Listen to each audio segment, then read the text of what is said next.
পাঁচটা কি পয়েন্ট বলবো যে মানুষের সাথে যখন প্রথম আপনার দেখা হবে, যখন মানুষের সাথে আপনার প্রথম দেখা হবে আপনি তাকে কিভাবে কনভিন্স করবেন। আমরা দেখেছি, আমরা যেখানে যাই হুট করে আমাদের সাথে কেউ যখন পরিচিত হতে আসে সে এমনভাবে আমাকে অ্যাপ্রোচ দেখা, আমি ইচ্ছে করে না তার সাথে দ্বিতীয় কথা বলার। আপনি যখন প্রথমে কারোর সাথে পরিচয় হতে যাবেন তখন সুন্দর করে তাকে একটা কি বলবেন, একটা হাসি দিবেন। ভাইয়া ভাইয়া আমি মামুন ভাইয়া, একটা হাসি দিবেন। হাসি কিন্তু একটা সুন্নত, জানেন তো আপনারা? হাসি সুন্নত জানেন তো? হ্যাঁ, আল্লাহ রাসূল যে হাসি শুধু সুন্নত নয়, আল্লাহ রাসূল কি বলে, একটা সাহাবা বলেছেন যে আল্লাহ রাসূল আমি আকসারু তাবাসসুমা মিনাল নবী করিম সাল্লাল্লাহু আলাইহি সাল্লাম, আমি নবী করিম সাল্লাল্লাহু আলাইহি সাল্লামকে এত বেশি হাসতে আর কোনো মানুষকে দেখি না যত বেশি নবী করিম সাল্লাল্লাহু আলাইহি সাল্লাম হেসেছেন। তার মানে হাসি একটা সুন্নত। এবং আল্লাহ রাসূল বলছে এটা সাদাকা। আল্লাহ রাসূল বলেছে তাবাসসুমা ওয়াজহে, যদি তোমার কাউকে দেখো আখিকা লাকা, তোমার কোনো ভাইকে তোমার তার চেহারা দেখো সাদাকা, তাহলে হাসি দাও, সেটা হবে তোমার জন্য সাদাকা। সাদাকা মানে কি?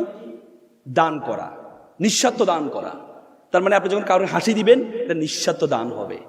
এই জন্য প্রথমে যখন কারোর সাথে দেখা হবে একটা হাসি দিবেন। আর আমরা কি করি, ভাইয়া আমি মামুন ভাইয়া, আরে এই হাসি দিলে হবে না তো। হাসি তিন ধরনের মনে রাখবেন। একটা হচ্ছে তাবাসসুম, তাবাসসুম মানে মুস্কি হাসি, এটা রাসূল সবসময় দিতেন। আরেকটা হচ্ছে কি দেহেক, দেহেক মানে হচ্ছে দাঁত বের করে হাসা কিন্তু আওয়াজ হবে না, এটাও দেওয়া যায়।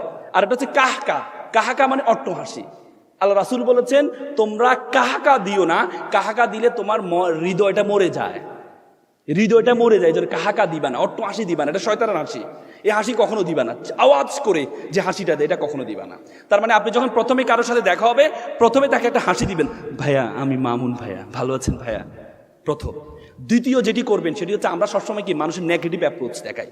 প্রথমে ভাইয়া আপনার কাছে একটু কালো কালো লাগছে, তাহলে উনি কি আপনার সাথে কথা বলার আগ্রহ থাকবে?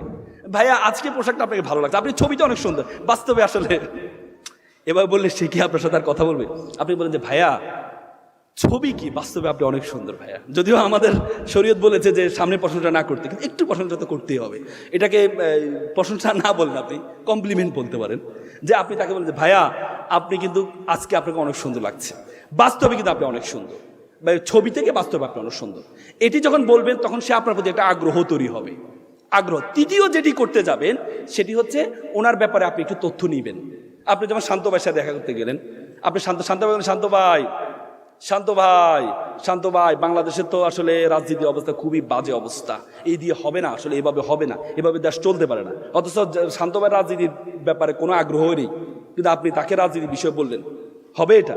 কিন্তু আপনি যদি শান্ত ভাই এখন বর্তমানে বাংলাদেশের পিপিএসএফ কিন্তু অনেক ভালো কাজ করছে, বা ওনার যে ইভেন্ট আছে, ইভেন্ট নিয়ে আপনি তাকে প্রশংসা করলেন, তখন সে খুশি হবে, না সে আমার বিষয়ে জানে, আপনি তার সম্বন্ধে জানবেন। পঞ্চমত যেটি করবেন, ফিজিটিং করা যাবে না কথা বলার সময়। ফিজিটিং কেমন? আমরা একটা মুদ্রা দোষ আছে, আমরা এই যেমন কথা বলার সময় চুলকাই, আবার পিঠে চুলকাই, হ্যাঁ, আবার ভাইয়া ভাইয়া না, এই ফিজিটিং করা যাবে না। এই জিনিসগুলো যদি আপনি অ্যাভয়েড করতে পারেন, তাহলে আপনি সফল হবেন। আমি আপনাদেরকে বলবো যে পাবলিক স্পিকিং, এপিজে আবুল কালামের একটা কথা বলে শেষ করব। তিনি বলেছেন প্রজাপতির পিছনে ঘুরো না, ফুলের চাষ করো, প্রজাপতি তোমার পিছনে ঘুরবে। তো সুতরাং ফুলের চাষ হচ্ছে পাবলিক স্পিকিং, এটি যদি আপনি করতে পারবেন মনে রাখবেন সকল কিছু আপনার পিছনে ঘুরবে। সকলে ভালো থাকবেন, সুস্থ থাকবেন। আসসালামু আলাইকুম।